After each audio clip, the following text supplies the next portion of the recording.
Hello everyone, welcome to my YouTube channel GK challenge house. तो हम बात कर रहे थे वैदिक सभ्यता की, जिसके कुछ क्वेश्चंस हम पार्ट 1 वाली वीडियो में ऑलरेडी डिस्कस कर चुके हैं।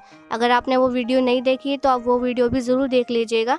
आज हम और वैदिक सभ्यता से रिलेटेड कुछ मोस्ट अपडेटेड क्वेश्चन डिस्कस करने वाले हैं। सो आप अगर किसी कॉम्पिटिटिव एग्जाम्स की तैयारी कर रहे हैं तो इन क्वेश्चंस के आंसर दीजिए और चेक कीजिए कि आप अपने एग्जाम्स के लिए कितना प्रिपेयर्ड हैं। तो चलिए स्टार्ट करते हैं हमारी आज की क्विज़। आज का हमारा फर्स्ट क्वेश्चन है, वैदिक काल में समाज की सबसे छोटी इकाई क्या थी? ऑप्शन ए ग्राम, बी कुल, सी विश या डी जन। 5 सेकंड मिलेंगे आपको अपना आंसर सोचने के लिए। अपना आंसर सोचिए।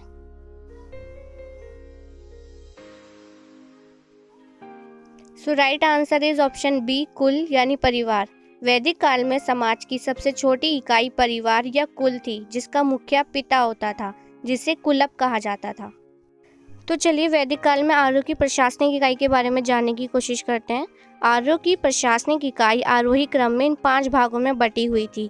सबसे छोटी इकाई थी कुल यानी परिवार, फिर ग्राम, विश, जन और फिर जनपद। कई कुल मिलकर ग्राम बनते थे, कई ग्राम मिलकर विश, कई विश मिलकर जन और कई जन मिलकर जनपद बनते थे। चलिए अगला क्वेश्चन देखते हैं।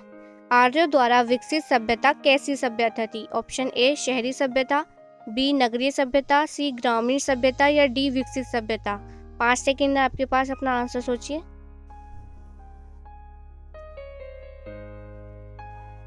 Right answer is option C ग्रामीण सभ्यता। आर्यों द्वारा विकसित सभ्यता एक ग्रामीण सभ्यता थी। चलिए नेक्स्ट क्वेश्चन देखते हैं। वैदिक काल में व्यापार के लिए दूर दूर तक जाने वाले व्यक्ति को क्या कहते थे? ऑप्शन ए रत्नी, बी पर्णी, सी वाजपति या डी उग्र। 5 सेकंड है आपके पास, आंसर सोचिए।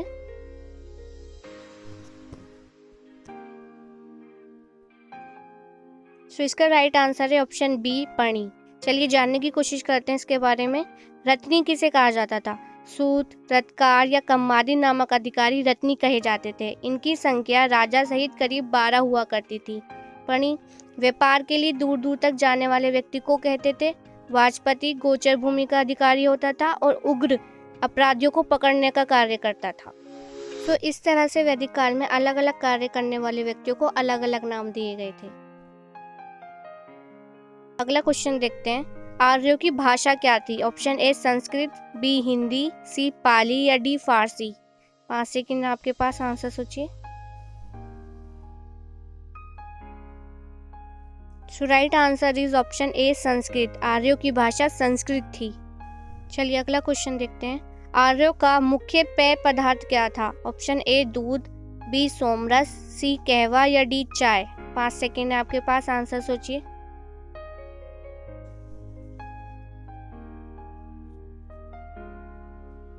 Right answer is option B सोमरस।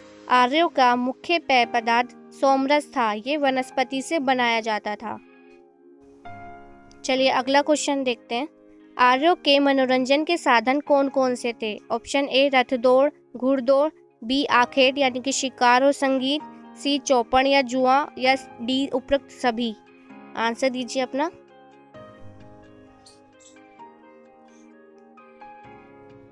Right answer is option D उपरोक्त सभी। आर्य अपने मनोरंजन के लिए रथ दौड़, घुड़दौड़, आखेट, संगीत, चौपड़, जुआ आदि सभी का इस्तेमाल किया करते थे।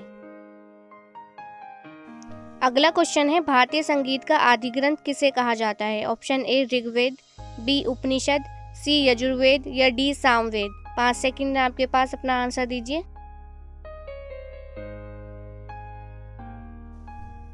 Right answer is option D Samaveda.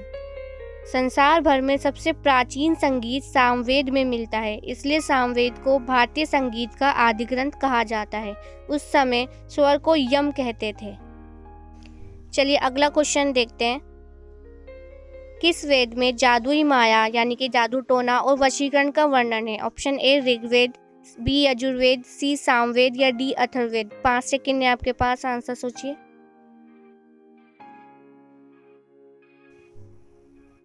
Right answer is option D Atharvaveda. Atharvaveda में जादुई माया और वशीकरण का वर्णन है, साथ ही इसमें तंत्र मंत्र का विस्तृत वर्णन दिया गया है। अथर्ववेद की भाषा और स्वरूप के आधार पर ऐसा माना जाता है कि इस वेद की रचना सबसे बाद में हुई थी। अथर्ववेद दैनिक जीवन से जुड़े तांत्रिक धार्मिक सरोकारों को व्यक्त करता है। चलिए अब इन शॉर्ट में जान लेते हैं कि किस वेद से हमें कैसे जानकारी प्राप्त होती है। सबसे पहला है ऋग्वेद। ऋग्वेद से पूर्व वैदिक काल के सामाजिक, आर्थिक और राजनीतिक जीवन पर प्रकाश पड़ता है। सामवेद गायन प्रधान है। यजुर्वेद में यज्ञ की विधियों और संस्कारों की चर्चा मिलती है तथा अथर्ववेद में तंत्र मंत्र एवं जादू टोनों का विवरण मिलता है।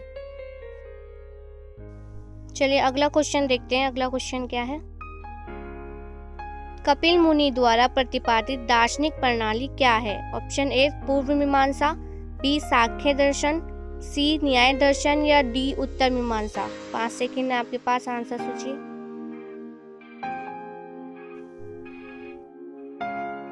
सो right answer is option B Sankhya दर्शन। कपिल प्राचीन भारत के प्रभावशाली मुनि थे। उन्हें प्राचीन ऋषि कहा गया है। इन्हें सांख्य दर्शन यानी तत्व पर आधारित ज्ञान के प्रवर्तक के रूप में जाना जाता है। चलिए अगला क्वेश्चन देखते हैं। पुराणों की संख्या कितनी है? ऑप्शन ए 18, बी 19, सी 20 या डी 21। 5 सेकंड है आपके पास, आंसर सोचिए।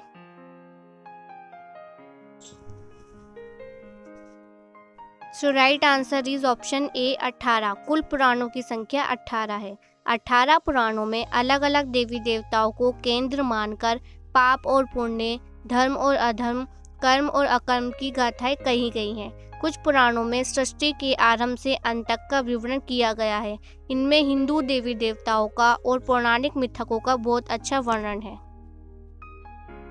चलिए अगला क्वेश्चन देखते हैं। वेदांगों की संख्या कितनी है? ऑप्शन ए 18, बी 6, सी 15 या डी 108। अपना आंसर सोचिए।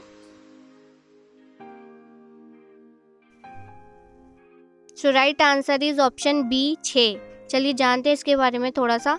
युगांतर में वैदिक अध्ययन के लिए 6 विधाओं यानी शाखाओं का जन्म हुआ, जिन्हें वेदांग कहते हैं। वेदांग का शाब्दिक अर्थ है वेदों का अंग। वेदांग को स्मृति भी कहा जाता है क्योंकि ये मनुष्यों की कृति मानी जाती है। वेदांग सूत्र के रूप में है। इसमें कम शब्दों में अधिक तथ्य रखने का प्रयास किया गया है।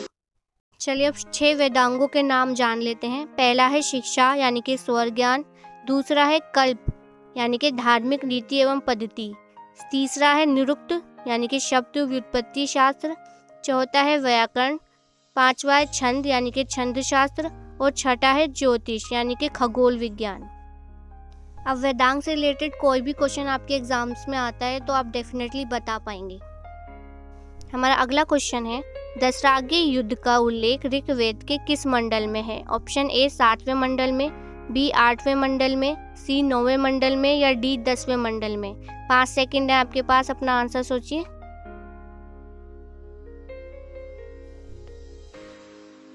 सो right answer is option A 7वें मंडल में। दशराग्य युद्ध का उल्लेख ऋग्वेद के 7वें मंडल में है। यह युद्ध कृष्णनी यानी कि रावी नदी के तट पर राजा सुदास एवं 10 जनों के बीच लड़ा गया, जिसमें राजा सुदास विजयी हुआ था। ये क्वेश्चन कई बार एग्जाम्स में पूछा भी जा चुका है। सो गाइज, ये थे हमारे आज के क्वेश्चन। आई होप कि आपने अच्छा स्कोर किया होगा और जो क्वेश्चंस के आंसर आपको नहीं पता थे वो आपको एक्सप्लेनेशन से क्लियर हो गए होंगे। तो अगर आपको वीडियो अच्छी लगी हो तो चैनल को लाइक एंड सब्सक्राइब ज़रूर कीजिएगा। Study hard, good luck, bye, thank you.